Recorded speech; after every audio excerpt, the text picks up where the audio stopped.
көлдөн келип бүгүн эжекелер айткан экен ушу сабакка келип. Ошо көлдө чубак ажы баштаппы, молдолор да кыдырып жүрөт. Ошо Арстынлайга ооп кетиптир элдер, теңирчиликке кирип кетиптир деп.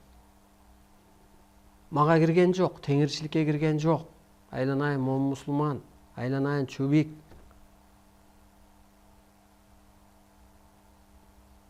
Улуулук өтүп атат.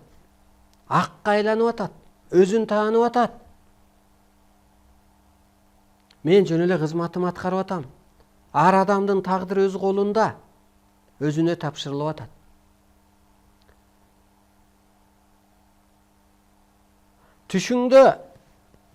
Түштө эгер камыр көрсөң, сен быша элексиң, чийкисиң дейт. Анысы кандай бир Абдуласбек деген байке бизге сын коюп жазып калат ошо кыргыз жолундабыз деп. Абдуласбек байке, сен поварсың, сен чийки камырсың менин астымда. Сенин курсагың менен менин курсагымды, сенин жүзүң менен менин жүзүмдү, менин унум менен, менин духум менен өзүңдүкүн эч салыштырба. Күйүп кетесиң. Эртең жөргөлөп келесиң менин кол алдыма. Анткени аалам күчтөрүнүн бир гана максаты бар, бир адамга бириктирет. Дүйнө элин. Азыр бийлик, байлык, жебир, дин, эски түшүнүк менен бир үй бүлө бирикпейт. 40 урууну коюңуз, дүйнө элин коюңуз. Улуулук менен гана биригет. Бул кандай деген түшүнүк дегенде, биз ааламдан келиппиз, бул дүйнөгө. Ааламдык кызматыбызды аткарбасак, азыр жерде кырсыктайбыз. Мына ушул идея, ушул мүнөз менен гана кутулат. Үйдө мындай ойлойлу. 5 агыны барбыз дейли, же 5 эже сиңдибиз барбыз. 5өөбүз, бирөөбүз ден соолуктан, бирөөбүз иштен, бирөө малдан, бирөө пикир келишпестиктен, бирөө бала чыккадан, бирөө чыгым болуп, ар кандай кырсыктап атат.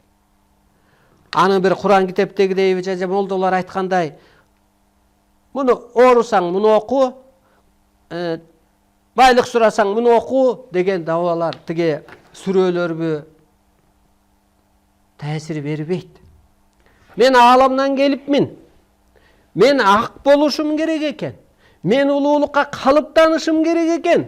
Мен тирүүлө ата экенмин, тирүүлө ак экенмин, тирүүлө арба экенмин. Мен ошону аткарайын десеңиз, анан аалам күчтөрү сыноосун токтотот да канатына калкалайт. Көрдүңүзбү? Бир гана ошо ааламдык кызматын кырсык, дегеле кырсыктын түрү. Оору, сыркоо, кыйынчылык. Адам ааламдык кызматын билбегенде аткарбаганда Кудайдын ачыктан эскертүүсү. Ааламдык кызмат ошол ак. Ак куу дегендей, ал ошо кызматын аткарганда анан кырсыгынан, ден соолугунан кутулгандай, оору сыркоосунан арылгандай. Мына Арстынлайга көчүрмө болуңуз. Улуумун деп ак кызматты аткардың, өзүң аксың сен. Кудай кылчу, арбай кылчу, аалам кылчу кызматты сен кылып атасың. Сенин анатомияңды ошон үчүн жараткан. Эмнеге аккуу атады? Эмнеге аккууну кийди? Ата. Анткени атада тил жок. Ум бар, түшүнүк бар, баарын көрүп турат, тил жок. Ошон үчүн жаны келип, анын тилин кийип, денесин кийип сүйлөгөндөй, сен ошого айланып ал. Анткени сен актан жаралгансың. Сен ал энергия ата болсо, энергия, улуу энергия болсо, сен тирүү энергия бол. Материя энергия бол. Ал магия энергия болсо. Мына. Ошондо 5 эжесиңди биригип кеткен атат. Кырсыктан кутулуш үчүн улуулукка өтүшүбүз керек экен. Кырсыктан кутулуш үчүн ааламдык кызматыбызды аткарыш керек дегенде бир идея, бир мүнөзгө өтүп кетип атат. Мына улуу түшүнүк гана бириктирет. Анан бир көз ачыктар чогулуп алып, бир чалдыр пулдур, байкуш бир аң сезими артта калган бирөөлөрдү эшитип алып, алардын да башын оорутуп бурмалабагыла. Анан биз барып анан манас шайлап койдук. Анан барып бүгүн да бирөө жазып коюптур. Мени тең төрага кылып шайлап койду депчи. Ай күлкүнү келтирбегиле. Аккууну сен шайлаган жоксуңбу? Анысы кандай ааламдык нерсени сен шайлай албайсың. Арстан-алайды сен шайлаган жоксуң да, аалам шайлады. Сен тааны андан көрөк. Аккууну сен шайлабайсың, андан көрөк ошо аккууга барып, ата жолуна барып жок дегенде бир жолу диагноз коюп ал. башкага бата чыгышы мүмкүн. Ашказаныңда жара бар деп. А сенин психикаң ким деп дагы бата чыгышы мүмкүн. Бизге бир эже келди, мен айттым да ошол жүрөк оорушо, ичегиңиз